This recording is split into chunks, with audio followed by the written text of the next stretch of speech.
funny story about this video.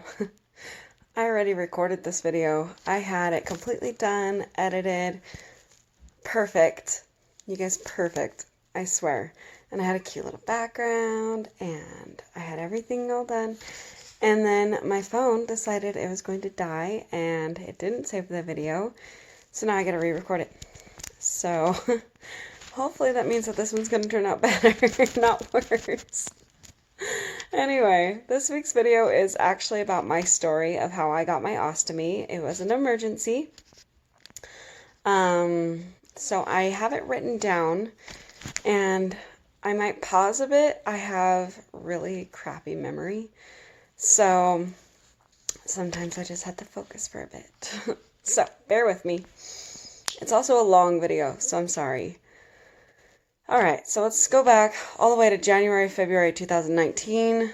I start having blood in my stool, and I thought it was hemorrhoids at first, and so I didn't see a doctor and just started to treat said hemorrhoids. And me and my husband had been trying for about a year at this point to have our third baby. Well, his first, my third. And in March of 2019, we succeeded. But on Easter of 2019, we miscarried the baby. At the time, I had no idea why. I've never miscarried before, and I've never had any problems with my fertility before. I'm actually considered fertile myrtle to all my friends. But we found out later that it's because of the blood lining, and with Crohn's, your blood lining in your uterus is thinner, and so it's just unable to sustain pregnancy at that point. So I was also on antibiotics because I got sick at that point. I don't remember why I was on the antibiotics. It's too long ago, and I didn't write it down because I didn't think that anything was going to come of this. You just think that it's normal. The hemorrhoids started getting worse. And I went to the doctor, and he was like, it's hemorrhoids. And I was like, okay, but I didn't feel like that was right. So I ended up seeing like 5 different doctors, whether it was ER or I went to Instacare. I went to 2 different doctors, and they all said hemorrhoids. So I was like, okay, these don't feel like hemorrhoids. I mean, I've had them every time I have a baby, and these don't feel like them. And I feel like there's more blood, but you're the doctors. You obviously are right. So I continued the medicine. But come June 2019, still treating hemorrhoids, you guys. Still treating them. Which, if your hemorrhoids are not going away that long, there's a serious problem. But I started having very serious stomach pains, and I was with my mom, and I had her take me to Instacare, and they thought it might be pancreatitis, so they did an ultrasound, a CAT scan, x-rays, and a full blood panel. They didn't see anything wrong, so they suggested a colonoscopy, but they said they didn't think it would find anything.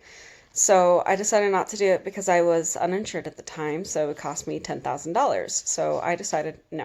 If they weren't going to find anything, then why would I bother? In July of 2019, the blood is now increasing, and I'm starting to get very worried. So I go to another doctor who also says it's hemorrhoids. But now I'm also having the stomach pains so horrifically that I start canceling plans with everybody.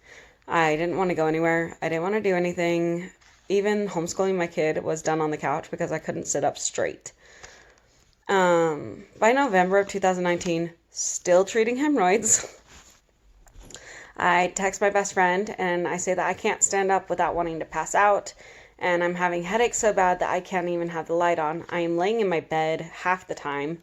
I'm just laying in my room and giving my tablet to the kids, which I'm usually a limited screen time person, so that really says something that I was just like, go watch TV. I can't even do this.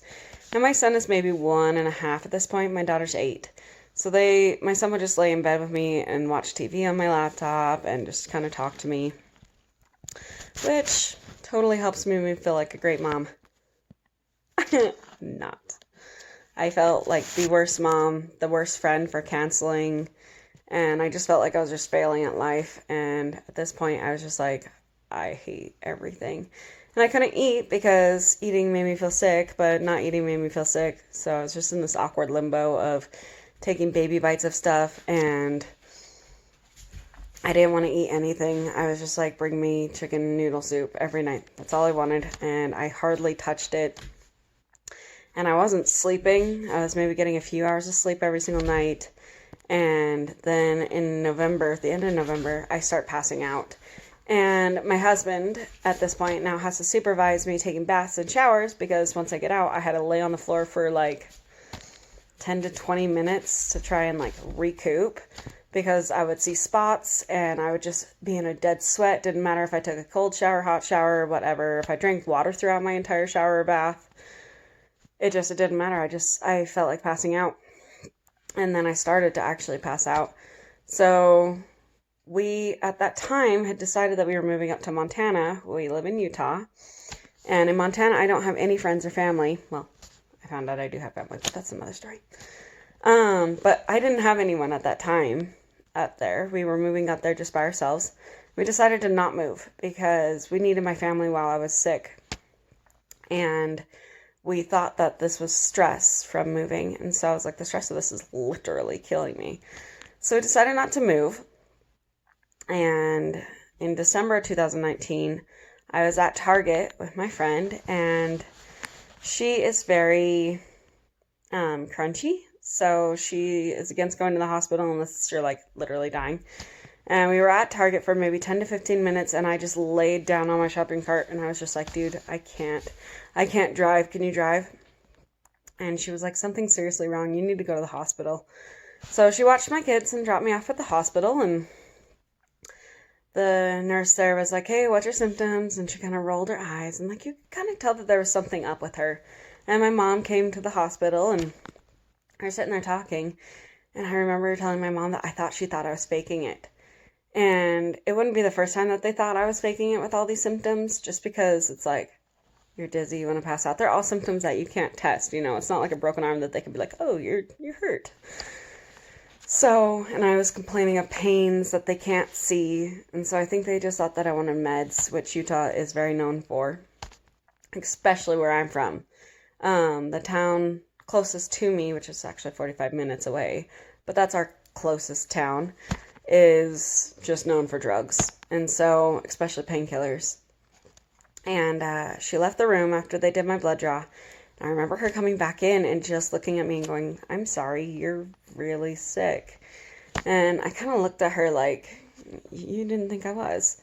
And I remember her looking me dead in the eye and saying, I'm sorry. Like, I didn't think you were, but you are sick. And she said, it's your hemoglobin. And your hemoglobin for a normal human being should be 14. And it's considered your blood levels. So it should be 14, but for a healthy human. But women can go down to 10 with a heavy cycle and still be considered healthy. At 8, they get nervous. At 7, they transfuse. And I was at a 6.6. So I was definitely getting a blood transfusion and an emergency colonoscopy because they knew that something was not right. So I got checked into the hospital, and I remember thinking, I can't do this. I can't stay here. And like, I just kept saying it. I was like, I can't stay here. I have 2 kids. I have a toddler, and I have a ranch to run, and my husband works. Like, I can't stay here. And they're like, well, you don't have a choice. And I was like, okay, fine. So I stayed and got the emergency colonoscopy, which was lovely. And at this point, they said that I had what's called UC, or ulcerative colitis. It is an IBD, which is Crohn's and ulcerative colitis. Now, they are very, very close, and I'll do a video of what the difference is. But with the colonoscopy, they could only see the UC. And I spent 4 days in the hospital at that point and was given Humira, steroids. I was on like 6 different injections. It was just absolute hell. And I was in and out of the hospital 4 to 5 different times between December 2019 and January 2020. And I just remember constantly being in fear of going home because I knew I would be right back at the hospital. So I'd go home and I'd be like, well, how long is this home trip? Some days it was 3 days. Sometimes I would only be home for like a day before the flare would get so bad that I had to go back because I couldn't breathe. And I was throwing up, and there was just so much blood that I was just passing out on the floor. And so I went home, and 1 day later, kid you not, I This story's hard. You would think that I would be able to tell this because I just told it when I recorded it, but it still makes that little chest tighten. I woke up to go to the bathroom, and my husband was gone at work, and I remember being scared when he went to work. And I was just like, I'm so scared for you to go, and I don't know why.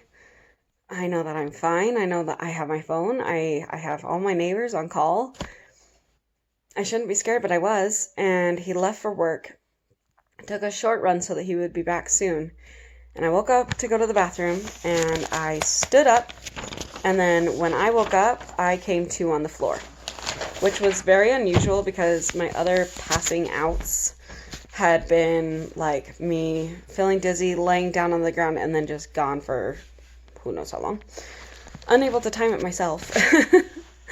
But this time I was standing and then I was on the ground. I don't even remember teetering. I don't remember any of that. And so when I woke up, I was like, I need to get to my phone, which was on my nightstand in my room. And I couldn't move. My body was not responding. So I tried wiggling my toes and I couldn't. They weren't responding. My legs were not responding at all. They weren't even twitching. And in that moment, I was bawling my eyes out because I was paralyzed. I could not move. And I had no idea why. And I was terrified. I had had no pain in my legs, like no suggestion that maybe something was wrong with them. And I just cried for 30 minutes screaming for my daughter, and she couldn't hear me because she was asleep on the other side of the house. And so eventually my dog, I'm going to post a picture of him right here. I know, he's adorable, huh? Anyway, that's Banjo. He came into the bathroom and nuzzled his way underneath my arm and let me put my arm around him, and he dragged me to my bed, where I was able to drag myself up on and get my phone and call my husband to call an ambulance. This dog is not trained for this, you guys. This dog is trained to sit, and half the time he doesn't. He's just a little lap dog. And I just remember telling him he was such a good boy, and he knew something was wrong. And so I called, and they got me an ambulance. And by this time, I have feeling in my legs, and I can kind of wiggle my toes. But it was excruciating pain, like the worst pain I've ever experienced in my life. And I was so horrified. And I mean, you guys, I have a long past. I was kidnapped for a year and a half, held at gunpoint. And this trumped it. Like, I was more terrified in this instant than I've ever been in my entire life. If you guys want to hear about my kidnapping story, comment below. If I don't get enough comments, then I'm not going to post it because it was traumatic. I can talk about it now easily, but I'm not going to if you don't want to hear it. Anyway, moving on. So they took me to a local hospital, which is in that drug town. And that hospital, everyone around here just says you might as well sign your own death warrant, which is true. And I'll tell you why. I got there, still could only wiggle my toes. It took 2 nurses to roll me onto my side to give me a bedpan while I was there. And they ran no tests, not even blood tests. And then they said, walk it off, go home. I can't stand.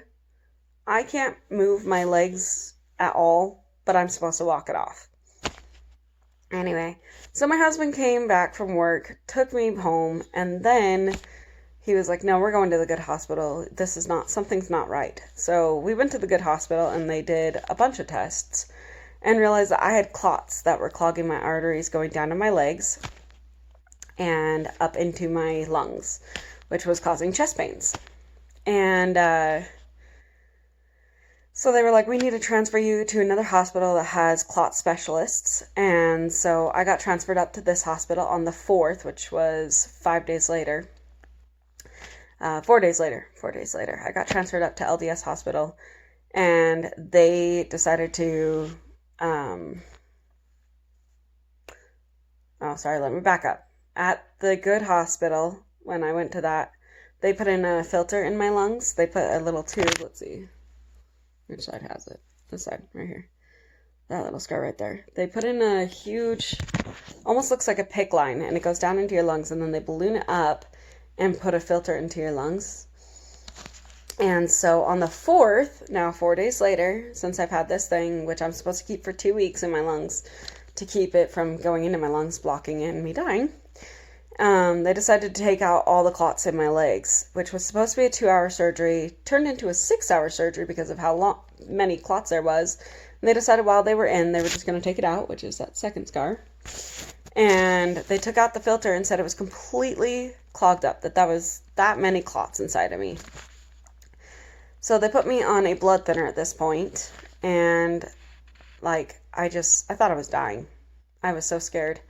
I remember being scared to even sit up because I would get chest pains, and I was worried that the clots had gotten farther along. And they did a CAT scan almost every single day to check on the clots in my lungs, and x-rays, and just tons of tests. And when they're doing that many tests, it makes you so nervous. I mean, every test makes you nervous, but every day they're coming in, okay, we're going to do another CT of this. We're going to make sure that it's not going in here, because if it does, you're going to die. And they would say this to me every single day. So I was just horrified at this point. And they brought up surgery, once of ostomy surgery, and I was like, I don't even know what that is. And they were like, oh, we'll take out your colon and you'll have something called a stoma, and then you'll wear a bag for the rest of your life. And I was like, no, not unless I'm dying. I refused to do any research about it, which anyone who knows me just audibly gasped, because I research everything, to the ends of the world. I'm known as the rabbit hole, because I fall into this rabbit hole of getting to know everything about it and how I can do my own thing with it. On February 5th, I was able to swing my legs, with actually moving my legs, not just picking them up and putting them on the side of the bed by myself. And I was able to stand for 30 seconds, which I'm going to post that awesome happy picture. Oh yeah. And on February 6th, my levels end up taking a dip to 6.4. So you guessed it, more blood and iron transfusions. On the 6th, I also take my first walk that I had done in an entire week. And I'm also put on a blood thinner pill, which I didn't respond to very well. So they had to put me back on the drip system. And when you're on the liquid blood thinner, you have to be off of it. Yeah, you get off of it for an hour, and then you're put on the pill, and then you have to be on the pill for 24 hours to go home. So I was very discouraged that I kept getting taken off the pill, and every other day they would try the pill and it just kept not working. Or not working, my blood levels would just keep taking dips. And then we get to 7.1, and then it would drop back down to 6.4, 7, 6.8. And it couldn't stay up on its own, regardless of how many blood transfusions, iron transfusions. In total, I end up having 10 blood transfusions and 4 iron transfusions, which is a lot. Anyway, on February 11th, which was my birthday, just saying, still at the hospital, but I had spent 30 days and 2 months in the hospital at this point. But what happened is my heart rate started to increase. They were about to send me home, too. So annoying. So my heart rate increases to the 160s, 180s when I am just standing up to go to the bathroom. And they're in their 130s when I'm laying down sleeping. And anytime that I was sleeping, I had to be on oxygen. Which I am on oxygen. Being all cute and stuff. And so I was just very discouraged, and I remember feeling like I was failing my body and I just couldn't get better. So obviously at this point there is no home date in sight, and I just have to keep getting more blood transfusions, and I have to keep getting oxygen, and I'm seeing surgery becoming more of an option, but I'm still refusing to look it up. On the 18th of February, my doctor came in, my surgeon, and I remember him looking at me and giving me the look and just being like, you're having surgery in 2 days. And I remember looking at him and saying, then I am going to die without it. And he said yes. And I remember being so discouraged, and I don't remember anything else he said. Like, I really don't. I know he was sitting there talking to me. I know that the nurses were talking to me, but I don't remember anything else that was said to me for the rest of that day. I was just in a complete daze and frustration and anger and sadness and defeat and just total depression. And I just, at this point, I thought I was 100% going to die, and either in surgery or before it. So I ended up writing letters to my husband and my kids saying goodbye, how much I love them, and everything that I love about them, and what I hope for them in the future. And can I just say that that is the worst thing to have to do as a parent? You don't realize what you have until it's being ripped from you. And I think that's a moment that I will never, ever forget. I just was bawling. It took me hours to get through just a one-page letter to each of them. And I couldn't even write more because I physically couldn't do it. My chest just, I couldn't do it. The night before my surgery, I didn't want to talk to anyone. I remember texting people and saying I was going into surgery the next day and that I would update them and that I wasn't scared. Total lie. My mom and my husband came the morning of my surgery to be there before I went back. And I remember telling my husband, oh, I don't want to mushy goodbye before because then it sounds like I'm going to die. Which I'm convinced that I'm going to die, but I don't tell him this. And I remember my mom giving me words of encouragement and telling me how proud she is of me and how strong I am and stuff. And I remember acting like it was nothing. Oh, I love you too, Mom. Thanks. Like, hee hee hee hee hee hee. And then I went back into pre-surgery and I just cried. Just straight up cried. Because I wanted to say so much more to her. I wanted to say more to my husband. But I didn't want to look weak. Which I realize now it's not weakness. But it felt like weakness at the point. And I remember being in pre-surgery and the anesthesiologist came in and he said, if this becomes too much for you anxiety-wise, I can give you something. Just let me know. I said, I'm okay. I want to keep my wits about me. And he says, okay. So they wheel me into the surgery room and they strap me down. And I remember the nurse looking at me and saying, okay, well, we're almost ready, Mackenzie. Are you cold? Would you like a heated blanket? And I looked at the anesthesiologist. I didn't even acknowledge the poor nurse. I looked over at him and I went, I can't handle this. And he goes, okay, 1 second. Walks behind me and I was out. Apparently he knew that I was already kind of to that point and had already started the drip to put me to sleep. So, which I thanked him for immensely after and apologized to the nurse for being rude.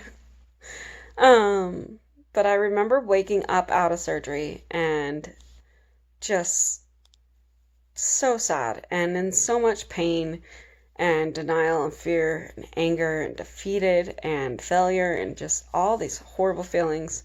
I didn't even want to look at my stoma, and which I still didn't know what it was because I hadn't looked it up. I had no idea what this was going to mean for me. And I remember being on so many painkillers that I don't think I even did anything that the rest of that day except for sleep. And the next day, the 21st of February, I remember waking up and I had ice on me like this. And I remember saying, I'm in so much pain. But then it hit me. It wasn't pain from my Crohn's or ulcerative colitis at this point.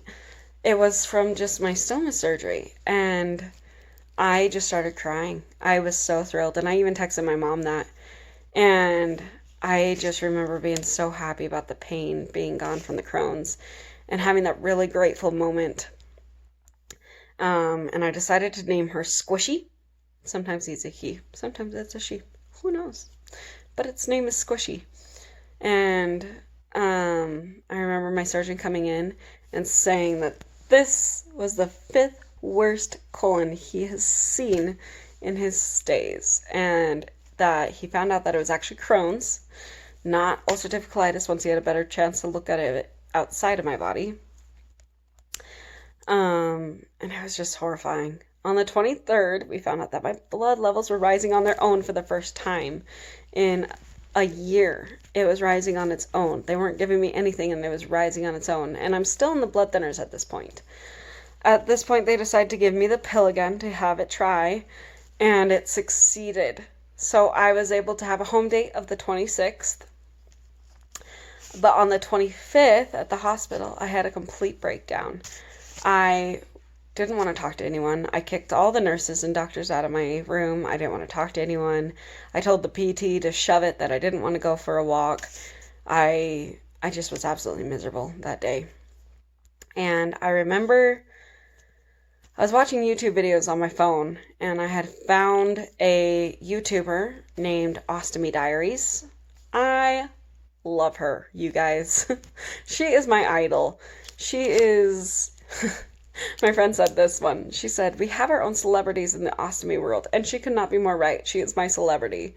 And her videos are amazing, and I'm going to link them down below. But there was one video in particular, and I will post it, and I will say the bad day video, and then have a link to it. That was the video that I watched that made me realize that it'll be okay. And watching her videos gave me hope that I would eventually love my stoma and be able to love life again. And she reminded me that I get to live my life. I get to live, you guys. I get to be with my kids. I get to be on my farm. I get to be with my husband. I get to be with my family. And I am not taking one day for granted. I have, even with all the stuff going on, I don't know, it hasn't gotten me down because I'm alive, you guys. And I just could not be more thrilled about that. And people ask how I have such a good attitude through all this. And it's because I get to live and I get to see my family. And that was, at one point, not going to be an option. Without this surgery, I would be dead right now. And so I am just absolutely thrilled. And I will always be thrilled. And regardless of what life brings me, I get to be alive. So that is my story. And on the 26th, I went home, and here's my home picture. Yay! And now I'm just going to show a bunch of pictures of me after, and just absolutely thrilled. You guys, don't forget to hit the subscribe button and notification bell. Join my Facebook group. Follow me on Instagram. Message me if you need me. I'm always here to listen. And let me know if there's any type of video that you guys want me to do, and I will get to it. I have a list of like 30 videos that people want me to make. I'm getting to them. It just takes a minute. I hope you guys have a beautiful day. Bye.